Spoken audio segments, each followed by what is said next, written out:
Каори Сакамото в отсутствие российских фигуристок одержала победу на домашнем четвертом этапе серии Гран-при в Токио. Сакамото получила за прокат в произвольной программе 146,78 балла, набрав в сумме 223,34 балла. Японская спортсменка исполнила двойной аксель в начале программы, затем чисто прыгнула тройной лутс, далее сделала каскад тройной флип плюс двойной тулуп и одиночный тройной сальхов. Во второй части программы Каори Сакамото выполнила каскад тройной флип плюс тройной тулуп, а сразу за ним каскад двойной аксель плюс тройной тулуп плюс двойной тулуп. Финальным прыжком программы стал тройной ридбергер.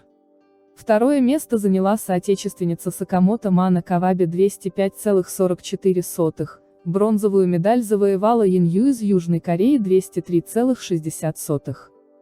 Напомним, что Гран-при Японии прошел без российских фигуристок.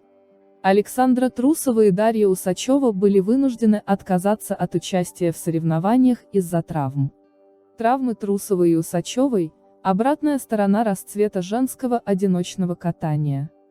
Данная статья взята с издания «Спорт-Экспресс», пишите в комментариях ваше мнение об этом.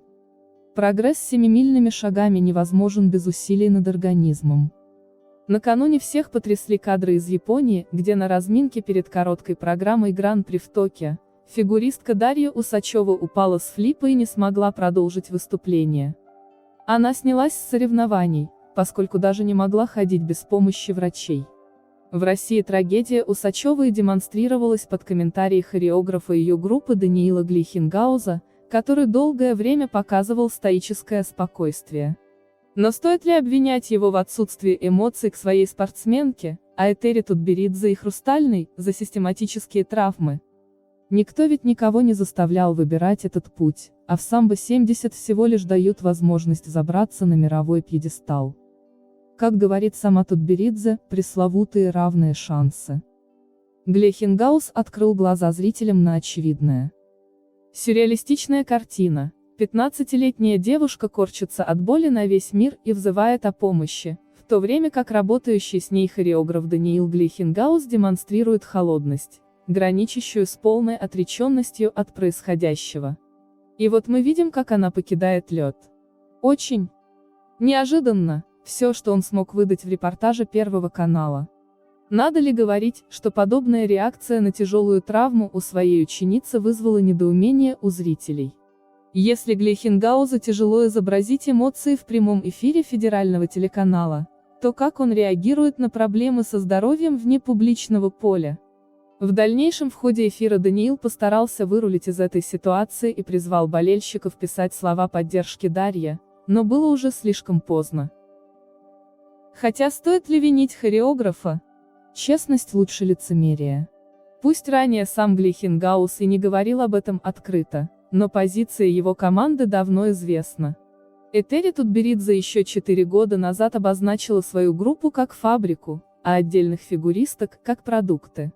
В эпоху Евгении Медведевой это еще не так сильно выделялось, и даже появление Алины Загитовой статус-кво не сильно меняло. Есть Медведева, есть Загитова, а есть все остальные. С приходом поколения Александры Трусовой, Алены Косторной и Анны Щербаковой все стало иначе. Работа превратилась в конвейер, который и не думает останавливаться. Фабрике все равно, что ТЩК еще не успели выиграть все свои титулы, а вирус отобрал у них новый сезон. На подходе Валиева, Усачева, Хромых. Так что готовьтесь либо освобождать позиции, либо бороться за место под солнцем. Усачева выходит во взрослые с едва ли не худшими стартовыми позициями в «Хрустальном» за последние годы. Мало того, что с авансцены еще не сошли. И сойдут ли? Лидеры прошлых лет, так и ее одногодки Камила Валиева и Майя Хромых по техническому потенциалу сильнее. Можно сколько угодно говорить, что не стоило требовать от Дарьи учить тройной аксель во что бы то ни стало, и что именно тренировки акселя сломали молодой талант. Но с другой стороны, тренер ЦСКА Сергей Давыдов в недавнем интервью ясно выразился, что с тройными прыжками сейчас даже бороться нет смысла. Мы перешли в эпоху ультра-си для серьезных притязаний хочешь не хочешь, но работать над многооборотными прыжками придется. Чего бы эта работа в итоге не стоила. Усачева наверняка могла бы отказаться работать над акселем, но в таком случае об олимпийских перспективах ей пришлось бы забыть. Вряд ли такой ход даже привел бы к необходимости смены тренера, разве что не по инициативе самой фигуристки или ее родителей. Ведь настойчивость в плане изучения новых элементов – это точно не прихоть Тутберидзе. Все, чего добивается Этери, это максимальная нацеленность на результат. Для нее спорт – это война, а фигуристки – это солдаты. На войне все средства хороши, а потерю одного бойца отряд замечать не должен. Именно поэтому новые звезды штампуются как на заводе. И понятное дело, что ключевая задача для самбо-70 – добиться максимального представительства на Олимпиаде и завоевать в Пекине все возможные медали. А кто конкретно это сделает? Щербакова, Валиева, Хромых, Трусова или Усачева, так ли это важно? Недаром в «Хрустальном» вывели к 2022 сразу 6 спортсменок мирового класса, каждая из которых способна выиграть игры. Поэтому помощь Дарьи с тройным акселем – это скорее пример человеческого отношения. Когда в группе уже есть набор спортсменок на олимпийский пьедестал, проблемы одной конкретной Усачевой не сильно-то, по идее, и должны волновать. Проигрываешь конкуренцию. Твои проблемы, мы все радуемся новому рекорду Валиевой и восстановленным четверным Щербаковой. Но для Тутберидзе равные шансы, не выражение для красивого поста в Инстаграм. Это философия команды «Хрустального», пришли к которой тренеры, скорее всего, после драмы Евгении Медведевой. Медведева, если помните, хотела учить четверные, а в Олимпийский год исполнять все прыжки во второй половине программы, как Загитова. У нее не получалось, были проблемы со здоровьем, и контент пришлось упростить. Итог всем известен, 1,5 балла разницы и победа Алины.